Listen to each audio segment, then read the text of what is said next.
आज का topic the sources of Indian constitution. Government of India act 1935 के बारे में हम पहले ही बात कर चुके हैं कि जो ब्रिटेन की जो पार्लियामेंट है, गवर्नमेंट ऑफ इंडिया एक्ट 1935 से पहले उन्होंने गवर्नमेंट ऑफ इंडिया एक्ट 1919 पास हुआ था, जिसके अंदर प्रोविजन थे जो भारत के अंदर द्वैध शासन प्रणाली ड्यूल सिस्टम लागू किया गया था, शासन करने की दोहरी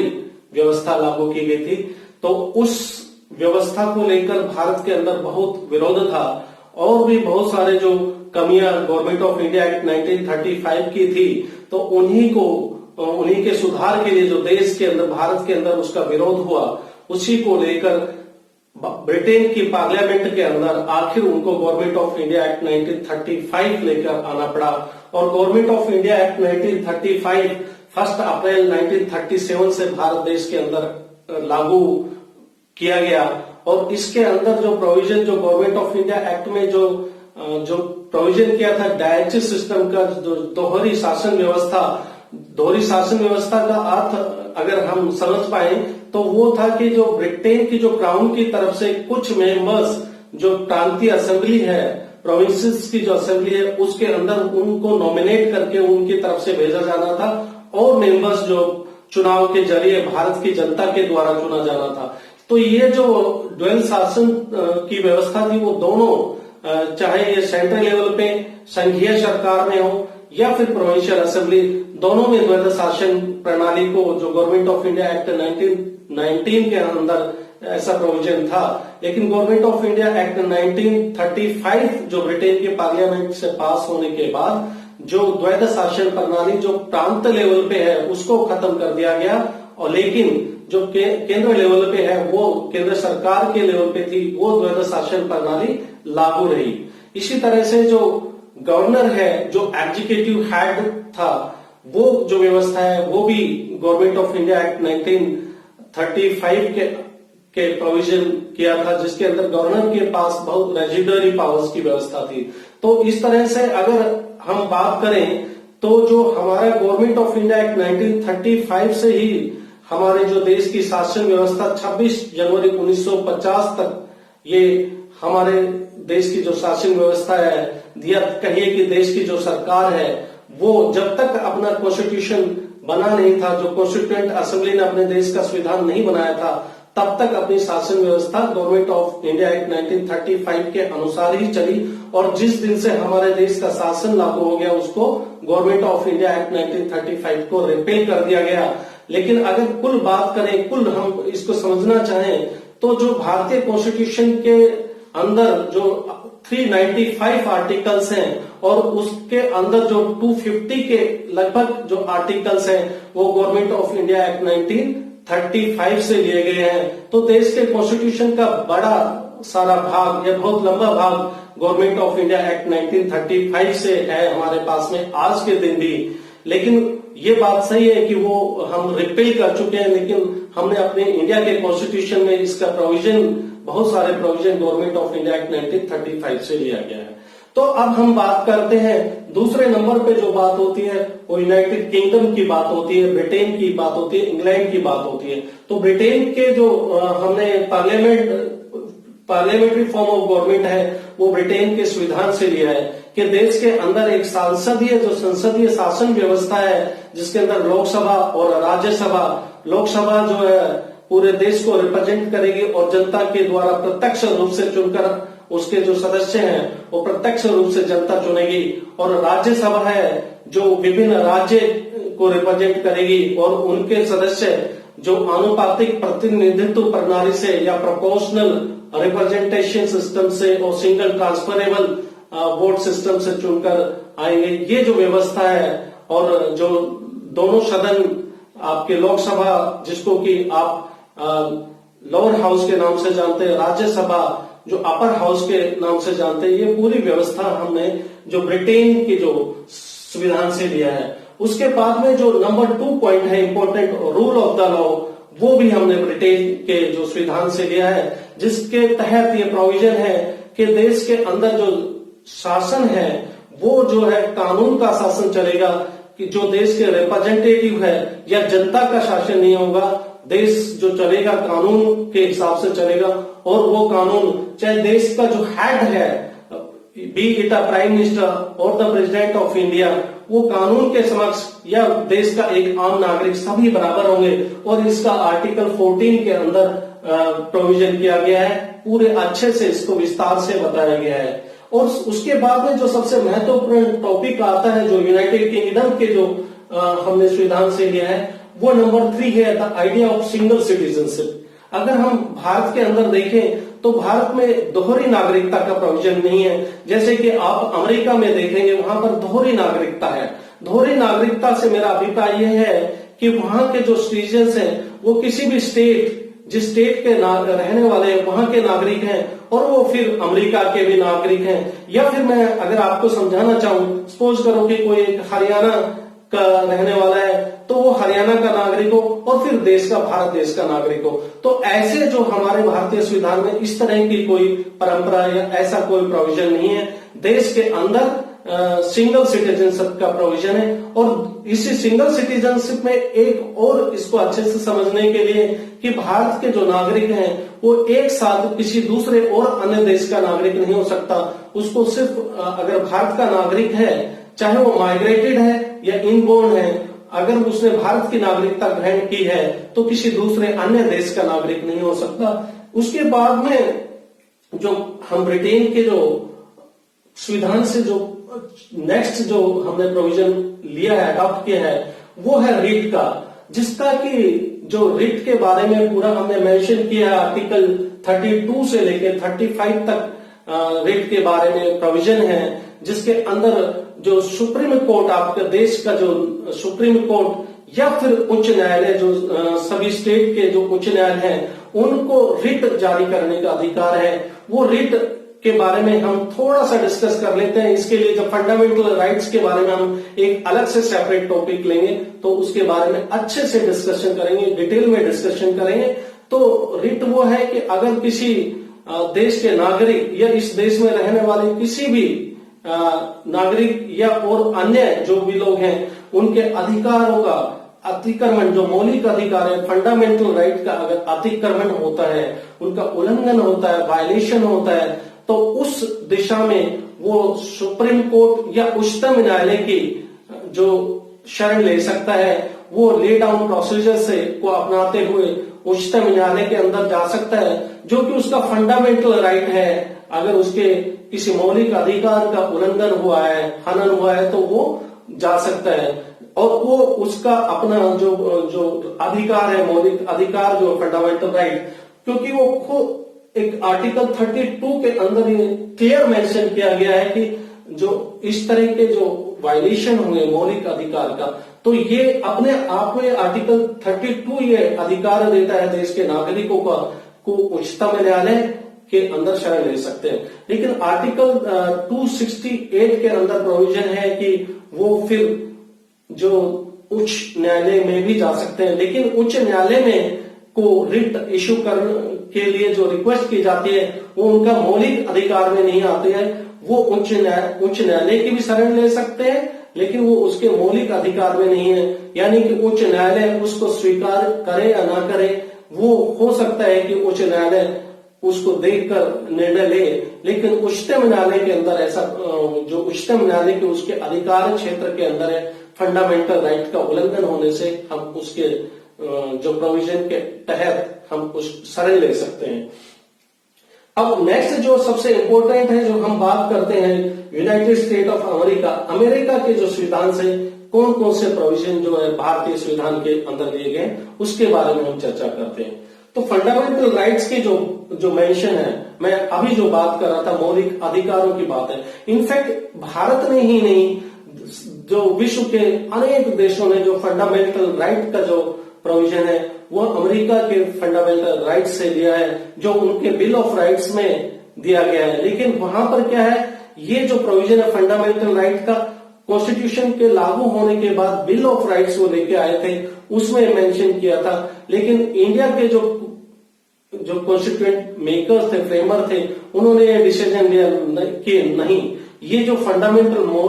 राइट्स है, मौलिक अधिकार, वो हम अपने जो मुख्य जो संविधान है, मेन कॉन्स्टिट्यूशन है, उसी के अंदर देंगे। और उन्होंने फंडामेंटल राइट्स का जो आर्टिकल 32 से लेकर 35 तक उसमें मौलिक अधिकारों के बारे में वर्णन किया गया है। चाहे आपका राइट टू इक्वालिटी हो, राइट टू फ्रीडम हो, या फिर राइट अगेंस्ट एक्सप्लॉयटेशन की बात करें, या फिर कॉन्स्टिट्यूशनल रेमेडीज की बात करें, या फिर आपके एजुकेशनल कल्चरल राइट्स की बात हो, राइट टू रिलीजन की बात हो, उसके बारे में पूरा डिटेल से हम जब फंडामेंटल राइट्स का एक टॉपिक का डिस्कस करेंगे तो हम उसके बारे में डिस्कस करेंगे डिटेल से। अब हम बात कर लेते हैं जुडिशियल रिव्यू की। जो हमने अमेरिका के कॉन्स्टिट्यूशन से जुडिशियल रिव्यू का जो प्रोविजन है वो भी हमने वहीं से लिया है जुडिशियल रिव्यू को, कि जो आपके उच्चतम न्यायालय कोई अधिकार है कि जो भी आपकी पार्लियामेंट्री फॉर्म ऑफ गवर्नमेंट है, संसदीय शासन व्यवस्था के अंदर अगर पार्लियामेंट कोई किसी तरह का निर्णय लेती है, कानून लेती है, और वो उच्चतम न्यायालय को ऐसा लगता है कि जो देश के कॉन्स्टिट्यूशन को वायलेट करता है, उसके कॉन्फ्लिक्ट में है, तो उच्चतम न्यायालय इस तरह के जो कानून को रिव्यू कर सकती है, उसके ऊपर अपने देखभाल कर सकती है। अगर ऐसा पाया जाता है कि जो प्रोविजन है, जो संसद से जो पास हुआ कानून भारतीय कॉन्स्टिट्यूशन का उल्लंघन करता है, तो उसको नल और नलिफाइड हो जाएगा, वो देश में अर्थात लागू नहीं होगा। नंबर 3 पे जो आ जाता है बहुत ही इंपॉर्टेंट जो प्रोविजन है, impeachment of the president and the removal of the जजेस। आर्टिकल 61 के अंदर यह प्रोविजन दिया गया है कि जो देश का राष्ट्रपति है उसको इम्पीचमेंट, जो अभियोग लगाकर किस आधार पर कौन कौन सी प्रोविजन है और कौन कौन से ऐसे जो कार्य हैं जो एक देश के राष्ट्रपति की तरफ से नहीं करने की उम्मीद की जाती है, अगर ऐसा कुछ होता है इस तरीके, तो उसके अंदर उनके ऊपर एक अभियोग लाकर, जो कि आपकी संसद के अंदर जो राज्यसभा और लोकसभा के अंदर दोनों से पास होना चाहिए, और उसके अंदर हम इस अभियोग के तहत देश के राष्ट्रपति को उनके पद से मुक्त किया जा सकता है। और इसी के अंदर जो आर्टिकल 124 के 4 जो में प्रोविजन है रिमूवल ऑफ द जजेस, इसका भी प्रोविजन है कि जो जजेस है, उच्चतम न्यायालय हो या फिर कोई और जजेस है, उनको हटाने का, अगर वो उनका जो बिहेवियर है वो नॉर्मल नहीं पाया जाता है, या फिर जो इनकैपेसिटी है, उसके आधार पर जो इसके बारे में चर्चा, डिस्कशन जो पार्लियामेंट के जो दोनों सदन हैं उसके अंदर चर्चा होगी, और अगर 2/3 मेजोरिटी के साथ में इसको अपने देश की पार्लियामेंट से पास कर दिया जाता है और राष्ट्रपति की तरफ से जो स्वीकृति दी जाती है, तो जो न्यायालय के जो जजेज हैं उनको हटाने का अधिकार हमारे जो पार्लियामेंट के पास में है। अब हम बात कर लेते हैं कनाडा के जो कॉन्स्टिट्यूशन से कौन से प्रोविजन दिए गए हैं। इनफैक्ट अगर मैं बात करूं यहाँ पर आपके साथ में नॉलेज शेयर करूं, तो कनाडा का जो कॉन्स्टिट्यूशन है वो भी ब्रिटेन के द्वारा ही बनाया गया था। ये अपने आप में एक बहुत ही एक अलग तरह का है। तो उसके अंदर जो फेडरेशन है विद अ स्ट्रॉन्ग सेंटर, जो हमने अपने देश के अंदर भारतीय कॉन्स्टिट्यूशन के अंदर जो संघीय व्यवस्था ली है, और उसके अंदर भी एक केंद्र को शक्तिशाली बनाने का जो प्रोविजन रखा गया है, जो संघ व्यवस्था के अंदर केंद्र सरकार और राज्य सरकारों के बीच में जो शक्तियों का विवरण है, शक्तियों का जो वितरण है, उसके बारे में संघ व्यवस्था का जो दिया गया है, वो हमने जो कनाडा के संविधान से लिया है। जैसे कि हम पहले भी बात कर चुके हैं और इसके बारे में आगे भी बात करेंगे। आपकी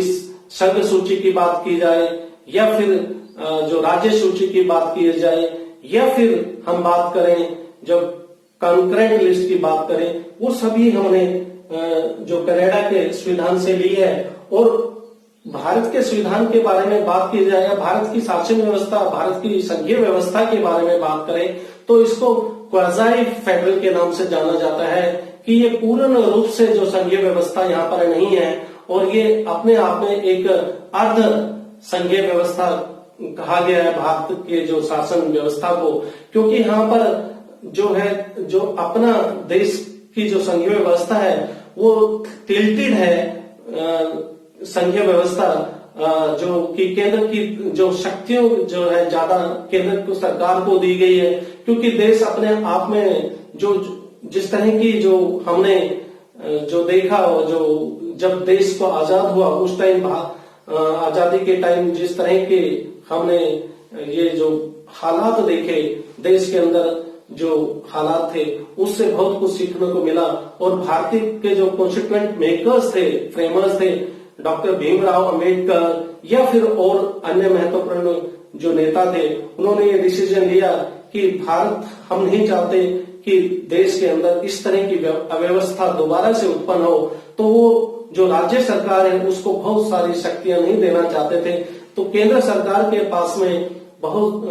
अगर कंपेयर किया जाए तो रेजिडरी पावर्स है वो भी केंद्र सरकार के पास में दी गई है। और समवर्ती सूची के ऊपर अगर हम बात करें तो भी अगर किसी तरह के विवाद होने पर समवर्ती सूची पे जो भी निर्णय या कानून बनाने का अधिकार है वो केंद्र सरकार का जो प्रिवेल करेगा। तो इस तरह की व्यवस्था जो हमने कनाडा के संविधान से ली है। या फिर हम बात कर ले अपॉइंटमेंट ऑफ गवर्नर्स की बात करें, जो देश के जो विभिन्न राज्यों के अंदर जो गवर्नर हैं, वो जो व्यवस्था है वो भी कनाडा के संविधान से हमने ली है। इसके अंदर जो गवर्नर है, राष्ट्रपति अप्रत्यक्ष व्यवस्था से जो है चुनकर आता है, लेकिन जो गवर्नर के लिए चुनने की व्यवस्था है वो एक, हम कह सकते हैं, केंद्र सरकार का रिप्रेजेंटेटिव होकर काम करता है स्टेट के अंदर। और इसको ना तो किसी चुनाव के थ्रू आते हैं, ये एक अपॉइंटमेंट होता है जो राष्ट्रपति की तरफ से होता है, या कहिए कि केंद्र सरकार का एक अपॉइंटमेंट है जो प्रैक्टिकली देखा जाए तो केंद्र सरकार का अपॉइंटमेंट है, लेकिन राष्ट्रपति के द्वारा इनका अपॉइंटमेंट किया जाता है। और वो जो राज्य के अंदर ये एक हेड होते हैं, जो विभिन्न राज्यों के अंदर गवर्नर हेड होते हैं, लेकिन जो एग्जीक्यूटिव पावर है वो मुख्यमंत्री के पास ही होती है। फिर बात करते हैं एडवाइजरी ज्यूरिसडिक्शन की बात करें, बहुत ही इंपॉर्टेंट जो प्रोविजन है जो सुप्रीम कोर्ट का, जिसका कि हमने आर्टिकल 143 के अंदर इसके बारे में चर्चा की है कि जो सुप्रीम कोर्ट, राष्ट्रपति को यह अधिकार है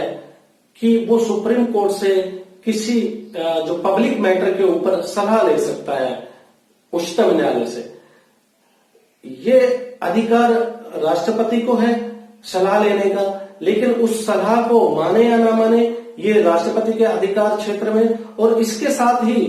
ये व्यवस्था भी है कि जो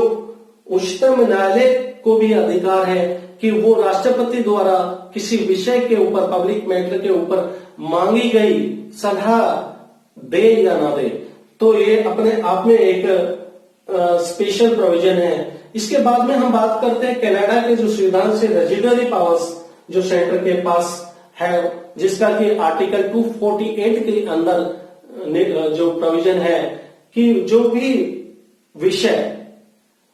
आपके जो केंद्रीय सूची के अंदर नहीं है, जो केंद्र सूची में विषय नहीं आते हैं, या फिर जो राज्य सूची में विषय नहीं है, और ऐसे विषय जो समवर्ती सूची यानी कि जो तीनों लिस्ट के अंदर जो विषय नहीं आते हैं, वो पूरी की पूरी पावर केंद्र सरकार के पास में रेजिडरी पावर्स है। तो ये भी अपने आप को केंद्र सरकार को शक्तिशाली बनाता है, केंद्र के पास में शक्तियां ज्यादा हो जाती है इसी रेजिडरी पावर के अंदर। फिर हम बात कर लेते हैं फ्रांस के कॉन्स्टिट्यूशन की बात करते हैं। फ्रांस के कॉन्स्टिट्यूशन से हमने जो इंडियन स्टेट को जो रिपब्लिक की जो व्यवस्था है कि भारत एक रिपब्लिक है, वो व्यवस्था जो हमने फ्रांस के कॉन्स्टिट्यूशन से लिया है। अर्थात भारत का जो हेड ऑफ द स्टेट है देश के अंदर, वो भी चुनकर वो देश की जनता के द्वारा प्रत्यक्ष या अप्रत्यक्ष रूप से चुनकर आएगा, वो हमने फ्रांस के कॉन्स्टिट्यूशन से लिया है। या फिर प्रीमेबल है, जो अपने इंडियन कॉन्स्टिट्यूशन के प्रीमेबल की बात करें तो ये जो हम बात करें आइडियल्स ऑफ लिबर्टी, इक्वालिटी या फ्रेटर्निटी का जो चर्चा की गई है प्रीमेबल के अंदर, प्रस्तावना जो भारत के कॉन्स्टिट्यूशन की जो प्रीमेबल है, वो भी हमने फ्रांस के कॉन्स्टिट्यूशन से ली है। इसके बाद में नेक्स्ट आता है ऑस्ट्रेलियन कॉन्स्टिट्यूशन से हमने क्या क्या बात किया। तो जो फ्रीडम ऑफ ट्रेड है वो हमने भारत के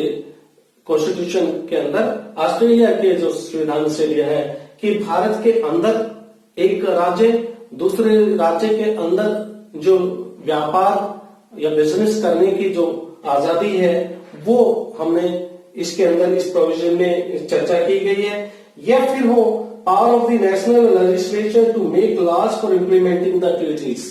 ये व्यवस्था है वो भी ऑस्ट्रेलिया के संविधान से ली गई है कि यानी कि जो देश के अंदर अगर कोई अंतरराष्ट्रीय ट्रीटी को समझौते को लागू करने के लिए वो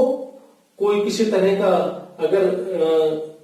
ऐसी कोई व्यवस्था की जरूरत पड़ती है तो हमें राज्य सरकार से अनुमति लेने की जरूरत नहीं है। और इनफैक्ट हम राज्य से बाहर जाके इंडियन टेरिटरी से बाहर भी जाकर भारतीय जो अपनी पार्लियामेंट या संसद है वो इसके ऊपर कानून बना सकती है अंतरराष्ट्रीय ट्रीटी समझौते को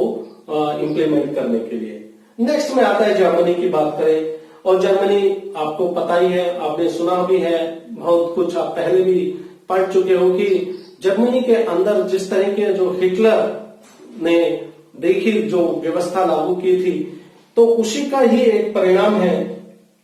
वहां पर इमरजेंसी पावर जो दी गई है सेंटर के पास में है और वो पावर है वो हमने जर्मनी के कॉन्स्टिट्यूशन से लिया गया है, क्योंकि आकस्मिक काल में जो भारत के जो कॉन्स्टिट्यूशन है उसमें ये व्यवस्था है कि जो केंद्र सरकार के पास में सारे जो अधिकार केंद्र सरकार के पास में आ जाते हैं और केंद्र पूरे देश के अंदर शासन करने लगता है। वो इसलिए भी कहा गया है कि कोई भारत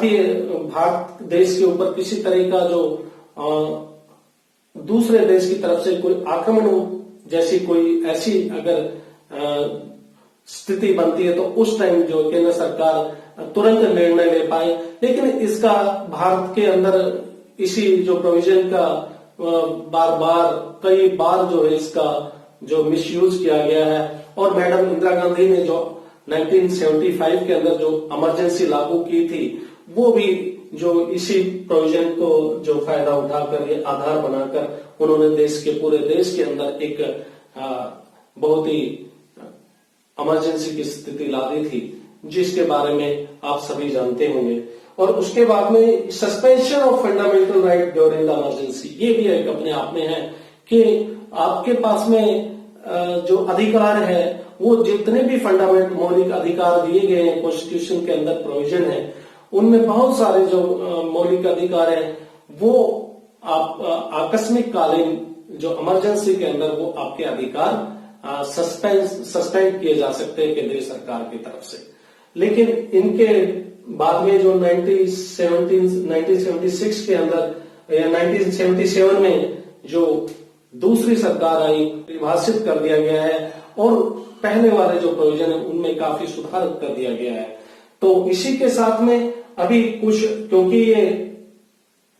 भारत का जो कॉन्स्टिट्यूशन है अपने आप में बहुत ही लेंथी कॉन्स्टिट्यूशन, आप विश्व का सबसे लेंथी कॉन्स्टिट्यूशन और नायाब संविधान कह सकते हैं, तो उसको किसी एक टॉपिक के अंदर डिस्कस कर लेना, समझ लेना वो थोड़ा सा मुश्किल कार्य। फिर भी एक कॉन्सेप्ट आपके दिमाग में बन सकता है। तो देश का जो संविधान है उसके बारे में कौन से प्रोविजन है और कहां से लिए गए हैं। इसके बाद में बात करें तो हम आयरलैंड के कॉन्स्टिट्यूशन के बारे में भी बात कर सकते हैं, वहां के कॉन्स्टिट्यूशन से भी कुछ प्रोविजन लिए गए हैं। और या फिर रशिया के कॉन्स्टिट्यूशन से हमने